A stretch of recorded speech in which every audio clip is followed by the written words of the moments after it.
Shabbat Shalom, Ktivah Chatimah Tovah, Leshana Tovah Umetuká. A gente está numa paraxá muito especial. A paraxá foi um marco, pelo menos dentro do Lubavitch. O Rebbe falou muito forte nesse Shabbat há mais ou menos 30 anos, mais de 30 anos, num Beit em 92,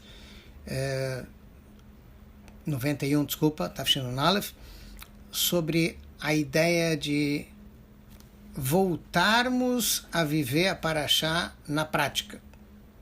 Como assim? Então, o nome da paraxá, óbvio, imagino que todo mundo sabe, tá? Nós estamos em Parashat Shoftim. Shoftim, a tradução literal é juízes. Muito bem. A base toda da Torá são esses juízes. Em outras palavras, resumindo a história, quando Moshe Rabbeinu volta do Yom Kippur, desce da montanha com as Luchot e vai julgar o povo, porque agora todo mundo recebeu a Torá, a gente encontra Moshe Rabbeinu meio perdido. Por quê? Porque as pessoas estão lá o dia inteiro fazendo perguntas para ele e, finalmente, com o conselho de Itró, do sogro dele, ele pede para Hashem o que a gente faz, e Hashem diz para ele: escolha 70 pessoas altamente classificadas, pessoas que são Chachamim, Nevonim, sábias, que são honestas, que são homens de verdade, no sentido de da verdade, que eles são pessoas que falam a verdade, enfim. E aí se escolhem esses 70 sábios. Nós temos então o primeiro grupo de 71 sábios, que é o Shoftim. São o mais alto nível de juízes que tem no povo de Israel. Mas mesmo sem eles, depois a gente vai ver que vai ter outros grupos de Shoftim de grau menor que vão ser necessários em cada lugar. E finalmente a Parashá nos diz: Shoftim veshotrim titen lecha bechol sharecha. Coloque juízes e coloque guardas em todas as portas. Bom, sharecha não dá muito certo. Você já imaginou colocar um tribunal e um grupo de policiais em cada porta? Fica meio complicado, tá? Então é óbvio que o sentido aqui é de colocar juízes e colocar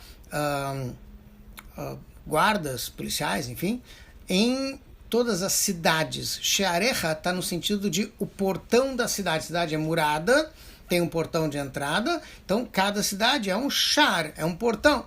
Então em cada cidade tem que ter pelo menos um corpo de juízes e de policiais e de guardas que vão instituir a lei.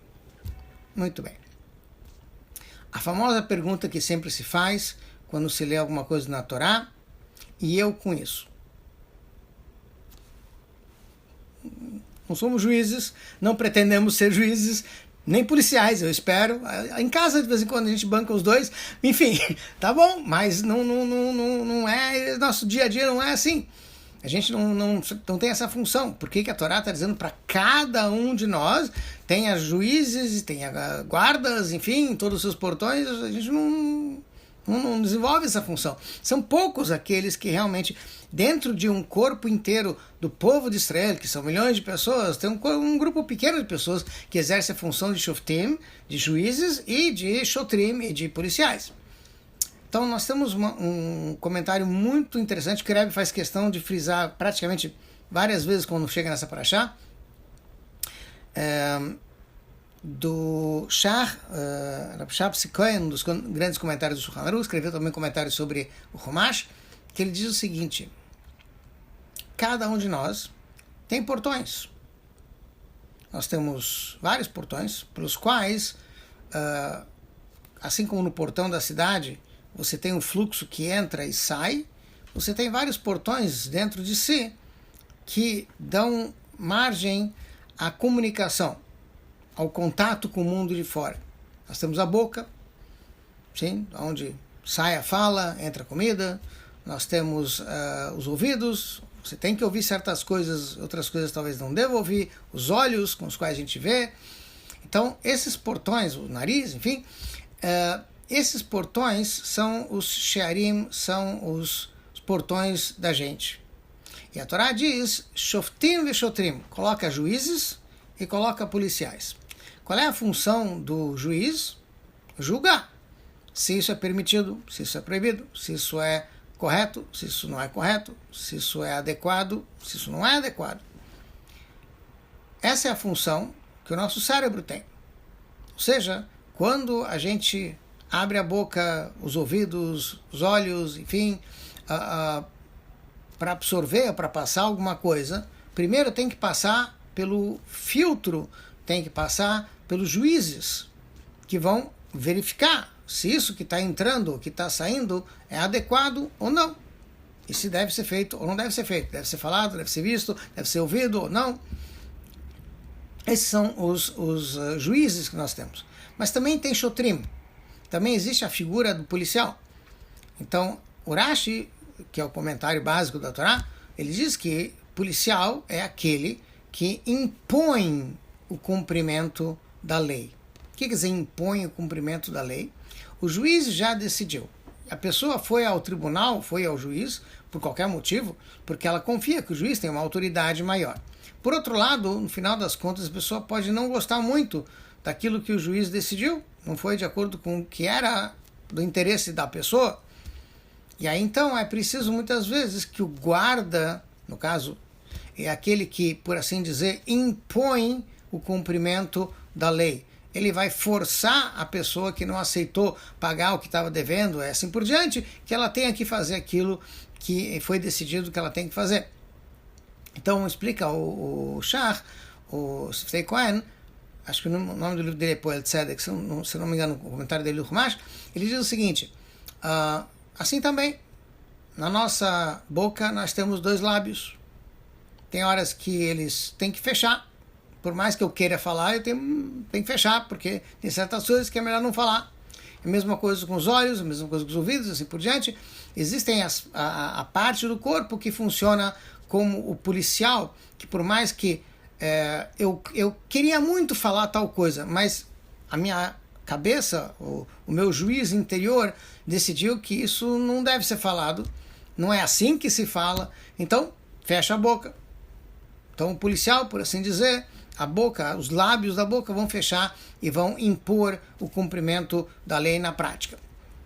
Isso seria no sentido do como isso se aplica a nós, pessoalmente, no nosso dia a dia, na nossa vida, em cada lugar que a gente está, o que está escrito logo no início da Parashá. O Rebbe vai mais longe. E ele diz o seguinte, tudo que está na Torá foi feito, está sendo feito e vai ser feito para o momento em que o mundo se tornar um mundo melhor. O objetivo maior de tudo é que a gente consiga viver num mundo onde tudo vai ser de acordo com o que Hashem quer. O que significa que a gente tem que esperar, imaginar e trabalhar a todo instante para que esse mundo seja como tem que ser, como vai ser na época de Mashiach, com a vinda de Mashiach.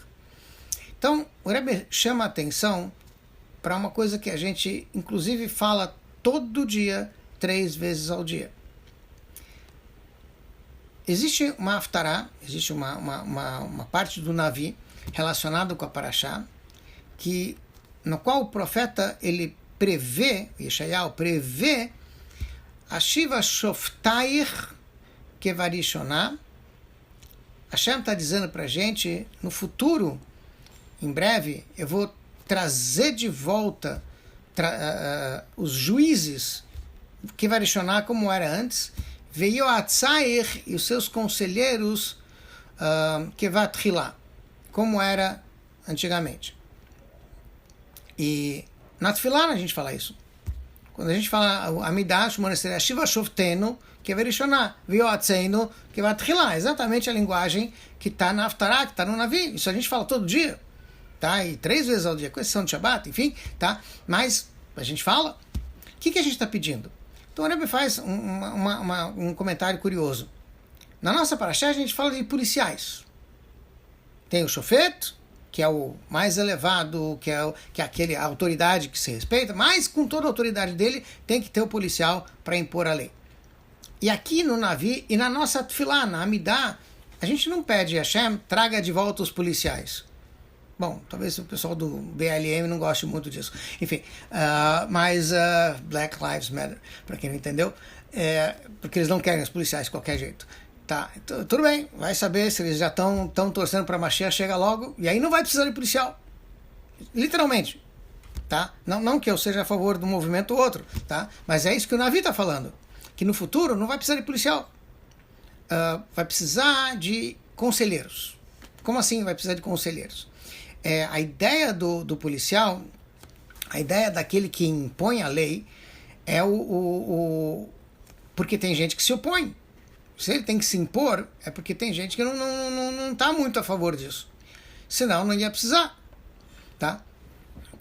Ou seja, o sentido de você ter um policial é porque existe oposição. E a lei tem que ser imposta à força. Tá? Mais ou menos quando em casa as coisas não funcionam direito, aí o chinelo tem que vir para a mão e a gente tem que começar a apelar para certas coisas um pouco mais drásticas. Tá? Tudo bem. Então, esse é o policial. Mas né, a gente torce, reza todo dia. Hashem, nós queremos juízes, a gente precisa de gente de alto nível para julgar e orientar a gente, mas a gente não quer os policiais. Ninguém está pedindo para defund, para tirar como chama? Deixar de patrocinar, de dar dinheiro para a polícia, mas a gente gostaria muito de chegar numa época em que não vai precisar mais nem se impor a lei. Por quê? Porque as pessoas vão entender. Mas com tudo que as pessoas vão entender, ainda tem os meus interesses. E quando tem os meus interesses, mesmo que eu entendo, mas eu tenho os meus interesses, e isso não é bom para os meus interesses, talvez o que o juiz decidiu não é exatamente aquilo que eu gostaria, então, por mais que eu entenda a lógica, mas eu não quero cumprir, porque ele não me ajuda. Então vem o Navi e diz pra gente, no futuro nós vamos ter Yoatzair, conselheiros. E o Rebbe deixou isso muito claro para a gente. Ase lecha Rav. Toda pessoa, além de ter, obviamente, um Rav, uma autoridade que decide a Alahá, a qual você pergunta, aqui no Brasil a gente tem o Rav Shama e outros que a gente consulta e pergunta a Alahá para saber como fazer na prática quando a gente tem uma situação para resolver. Além disso, toda pessoa tem que ter para si um mentor ou uma mentora espiritual. Uma pessoa que aconselha a gente sobre como fazer as coisas. A gente sabe como fazer, mas às vezes a gente não aceita muito. Muitas vezes precisa de alguém para te mostrar que aquilo que o juiz falou é para o seu interesse também. É bom para você também. Ou seja, o que o Navi está dizendo é que no futuro não vai precisar de um policial para impor a lei contra a sua vontade. A gente reza todo dia para chegar no momento em que a gente vai ter a oportunidade não só de ter novamente um Sanedrim no Supremo Tribunal, mostrando para a gente como que a Torá orienta a vida da gente no dia a dia mesmo, mas também conselheiros, que vão mostrar como isso é bom para a gente. Não só que a lei é a lei, essa é a vontade de Hashem, isso é o que Hashem quer, então tem que ser feito porque Hashem quer, o que a gente tem que aceitar, porque afinal de contas, se é isso que Hashem quer, então tem que ser feito. Tá? Mas além disso, o Navi está dizendo para a gente vai ter o prazer de entender como isso é bom para a gente. Como aquilo que a Torá está dizendo, por mais que talvez não seja exatamente de acordo com o seu interesse naquele momento, mas com certeza é bom para você. Então, para isso, você tem que ter Yoatzair, os conselheiros. Ou seja, o Navi usa uma expressão muito curiosa, porque ele fala Shoftair e Yoatzair, teus juízes e teus conselheiros. Por que isso? Porque no primeiro momento ele era o juiz, a autoridade, aquele que está acima de todo mundo e que você respeita, por mais que você entenda ou não entenda. Quando vem o conselheiro e te diz, não, aquilo que ele falou é para o seu bem. Você chega para uma pessoa e explica para ela que comer kasher faz bem para ela, faz bem para a família, faz bem para todo mundo. Que a pessoa ser honesta nos seus negócios é bom para ela, é bom para os clientes, é bom para o fornecedor, é bom para todo mundo. A partir do momento em que o conselheiro mostra como isso é bom para você, a partir daquele momento o juiz também vira o seu juiz. Gostei dele, ele é bom para mim, ele é meu juiz, ele é aquele que tá interessado em mim, que é a ideia que o Navi está dando para a gente, que a Torá não é só uma imposição. Por mais que, obviamente, todo mundo tem que dizer nascer, venishma, primeiro eu vou fazer, depois eu vou entender. Mas o objetivo maior é que a gente consiga fazer tudo com prazer, com mais prazer. Não apenas fazer porque tem que fazer, porque é óbvio que se Deus mandou tem que se fazer, não tem muito o que se discutir nesse sentido, tá? Mas o objetivo maior é de que as palavras da Torá, elas sejam tão boas, tão gostosas, que a gente tenha prazer em fazer um Shabbat, em cumprir um kasher, em fazer a tefilá, em fazer todas as mitzvot. Por mais que talvez no primeiro momento pareça que isso não é bem do nosso interesse pessoal, por qualquer motivo. E esse é o trabalho da nossa alma divina. Ou seja, quando a gente diz que nós temos dentro de nós uma alma divina e uma alma animal, a verdade, no Tânia está explicado, indiretamente, está explicado mais nas obras posteriores do Alter Rebbe. Até agora a gente falou que nós temos um Nefesh Elokit, uma alma divina, e uma Nefesh Abamit, e uma alma animal. A novidade que o Alter Rebbe traz no Likutei Torá, no Torah Ora, se não me engano, é que tem uma terceira, que ele chama muitas vezes de Nefesh Sichlit, a alma intelectual. E aí ele pergunta o que é isso. E uma explicação simples seria mais ou menos assim. A alma divina não consegue entender nada do mundo material. Ela é muito divina, muito elevada. Então, quando ela se vê diante de uma situação, um copo d'água, a alma divina olha para o copo d'água e fala: o que Deus vai ganhar com isso? Uma brachá. Pronto. É assim que ela encara um copo d'água. Para que serve um copo d'água? Para fazer uma brachá. Porque aí eu posso fazer uma coisa boa com isso. Tá. A alma animal olha para o copo d'água e diz: o que eu ganho com isso? Porque a alma animal é isso. Ani, mal. Eu. Por isso que é mal, porque às vezes fica meio egoísta. Tá, então o que eu ganho com isso? É bom para minha sede, eu estou com sede. Tudo bem? Meu interesse. Nefesh Sichlit é uma terceira alma que se encontra dentro da gente, que é o intermediário entre a alma divina e a alma animal. Essa terceira alma que existe dentro da gente, Nefesh Sichlit, é aquela que olha para o copo d'água e diz: o que é isso? Ela é isenta. Ela não tem interesse. Ela analisa a coisa de forma fria, científica, enfim. Por isso, ela está ali porque ela consegue entender um pouco do mundo físico. Ela não vive lá nas alturas que nem a alma divina, mas ela também não está afundada no prazer material, vou chamar assim, que a alma animal está. O que eu ganho com isso? Ela é objetiva, ela é intelectual. Então, a Hashem nos deu essa alma porque a alma divina tem que ser o juiz, e o juiz passa para a alma intelectual, para o Nefesh Sichlit, a ideia... Rabino, desculpa te interromper, a Larissa está tentando entrar, o senhor está como host. Como? A Larissa está tentando entrar e o senhor é que está como host. Então, tá eu estou com o host. Oi, Gevaldo. Cadê o host? Eu tenho que abrir aqui? Como é que eu entro para... Como é que eu deixo ela entrar? Admito. O participante, explica nos perfis do participante, vai aparecer uma tela e ela vai ter em cima do nome das pessoas. Já entrou. Entrou. Aí. Desculpa ter que ignorar os assim. Já entraram? Muito bem. Deu. Vamos pegar sobremesa. Tudo bem. Então, resumindo novamente.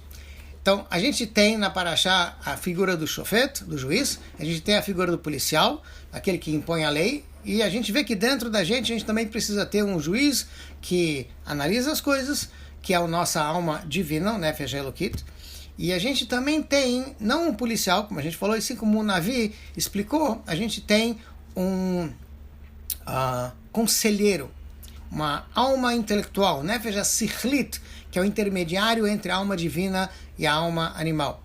Então a alma divina passa para a alma, por Nefesh Sichlit, para a alma intelectual. Veja bem, o que precisa ser feito, a mitzvah é tal, ou isso não deve ser feito.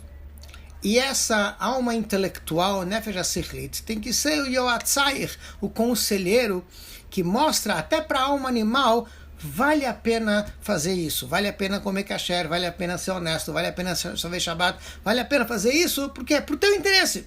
Você também vai sair ganhando com isso. Ou seja, o conselheiro é aquele que consegue transformar isso até em algo do seu interesse. E você faz as mitzvot, então, com prazer, porque você entende que aquilo não só é divino, mas o que a gente pede na Tefilá, Hashiva Shofteinu, Hashem traga de volta os juízes, que vai questionar como era antes, Veyoatzeinu, e os nossos conselheiros, eles são chamados no Navi de Yoatzair, e aqui de nossos conselheiros, porque eles também conseguem mostrar que isso é para o nosso interesse. Que tudo que está ligado com Hashem, que está ligado com a Torá, que está ligado com as mitzvot, tudo tem a ver com honestidade, tudo tem a ver com o que é certo, é bom para todo mundo. Porque normalmente o que a alma animal diz, não precisa disso, é melhor assim, você ganha mais com aquilo. Então vem esse conselheiro e diz, a longo prazo, a médio prazo, às vezes até a curto prazo, vale a pena, isso é do seu interesse. E nessa explicação, o Rebbe nos mostra o seguinte, na época de Mashiach, não vai haver mais o mal propriamente dito, mas a gente ainda vai precisar do conselheiro. A gente vai precisar, não do policial para impor a lei, Shoftim Veshotrim, a gente vai precisar de Yoatzair, que vai lá, dos conselheiros. Como a gente falou antes, toda pessoa deve ter, como está escrito no Pirkei Avot, a Selech Harav, deve ter um mentor, uma mentora espiritual, que orienta a pessoa, que aconselha ela. E o Rebbe vai um pouco mais longe. O Rebbe diz o seguinte, a figura do Shofet e a figura do Yoetz, a figura do juiz, é aquele que está acima, a autoridade maior, e tem um conselheiro, que é aquele que está próximo da gente. Num certo sentido, você tem também, em comparação entre a Torá e a Nevoá, e a profecia. A Torá, ela é uma certa imposição, por mais que a gente tenha que entender a Torá também, no final das contas, mas o Navi, quando o profeta tem que passar uma mensagem para o povo, por mais que ele captou a mensagem, mas ele tem que passar para o povo de um jeito que o povo vai entender. Ele vai captar, e vai seguir. Muitas vezes o pessoal não quer ouvir o Navi, mas não é porque ele não explicou para o povo. E aí o Rebbe pegou a ideia de que nós temos, ele mencionou uma coisa muito interessante. O Rambam Maimonides, numa das cartas dele, acho que é Geret Hashmad, uma carta que ele mandou para a comunidade, se não estou enganado, ou no Iêmen ou em Marrocos, que falava muito sobre a questão de infelizmente eles terem que lidar com a situação de os não-judeus imporem a religião sobre eles, como é que eles tinham que lidar com isso. E na carta ele fala sobre a época de Mashiach. E é curioso que o Rambam menciona que por volta, que ele tem uma tradição dentro da família dele, que foi passada de geração em geração, que a gente sabe que o processo de nevoá, de profecia, terminou 40 anos após o início do segundo Beit HaMikdash, foi quando fechou o último livro do Tanakh, e aí começa o período da Mishnah. E o Rambam diz que a tradição que ele tem na família é que depois de tantos e tantos anos ele tem todo um cálculo, da onde é baseado, em Parashat Balak, enfim, mas tem todo um cálculo que a partir de uma certa data vai começar a voltar a profecia para dentro do povo judeu. E essa época é justo uma época um pouquinho posterior ao Rambam, quando a gente começa a ter os cabalistas, a figura de muitos Mekubalim se tornando proeminentes líderes do povo judeu. E ele vai mostrando basicamente como que estamos chegando de volta na época da Nevoá e na época eventualmente também dos Shoftim, dos juízes e dos conselheiros. O Rebbe menciona que os nossos Rebbes estão na posição de juízes, no sentido de autoridade, e também de conselheiros.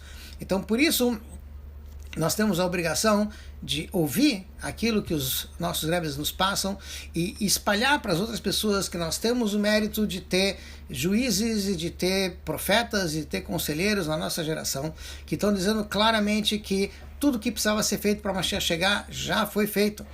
Já até polir os botões, que era a última coisa que costumava dizer, já está polido os botões, está tudo pronto. O que a gente tem que fazer? A gente tem que estar pronto para recepcionar Mashiach. Ou seja, a ideia agora é de que tudo que a gente faz é uma forma de se preparar para a vinda de Mashiach. Em outras épocas se costumava dizer, faça tal mitzvah, isso vai ajudar a trazer Mashiach mais rápido. Agora o Rebbe diz claramente para a gente, Mashiach já está a caminho. O que a gente tem que fazer é estar pronto para receber. Em outras Sichot, o Rebbe fala que a gente tem que até abrir os olhos. Se a gente abrisse os olhos, a gente ia conseguir enxergar como que ele está próximo da gente. Só que, enquanto a gente não consegue abrir os olhos, pelo menos estar pronto. Ou seja, tudo que a gente faz hoje, seja em termos de estudo de Torá, seja em termos de mitzvot, é, de qualquer forma, uma maneira de se preparar para a vinda do Mashiach. Mais ainda, quando a gente vai fazendo isso, entusiasmado de que com isso eu vou receber Mashiach. Quando Mashiach chegar, ele não vai perguntar quanto você tem de patrimônio na conta do seu banco, ou quanto você tem investido não sei aonde. O que ele vai perguntar? Quais são as mitzvot que você fez? Que mitzvot você está fazendo? O que você está estudando de Torá? Um minutinho só, tem mais alguém que está querendo entrar. Ou seja, a conclusão da vinda de Mashiach, hoje em dia, é de que nós temos que nos preparar.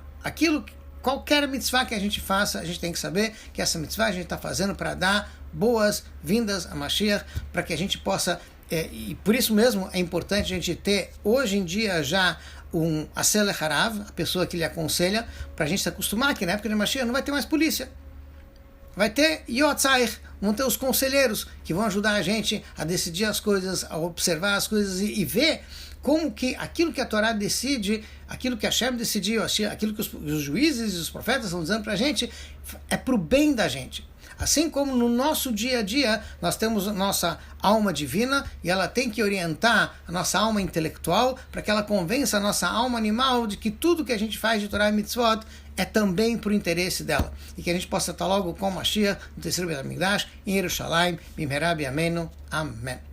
Pessoal, Shabbat Shalom, Tivá, Vachatimá, Tová, Eshaná, Tová, Umetuká. Bom ver todo mundo, pelo menos assim a gente consegue se ver, se encontrar. Desculpe, hoje foi um pouco perturbado, mas eu acho que deu para todo mundo participar dentro do possível. Qualquer coisa, Bezerra está chamando a gravação também para o pessoal. Kol, Tuv, tudo de bom para vocês. Obrigada, Rav. Shabbat Shalom. Obrigada, de nada, obrigada. tudo de bom. Shabbat Shalom. Obrigada. Shabbat Shalom. Shabbat Shalom.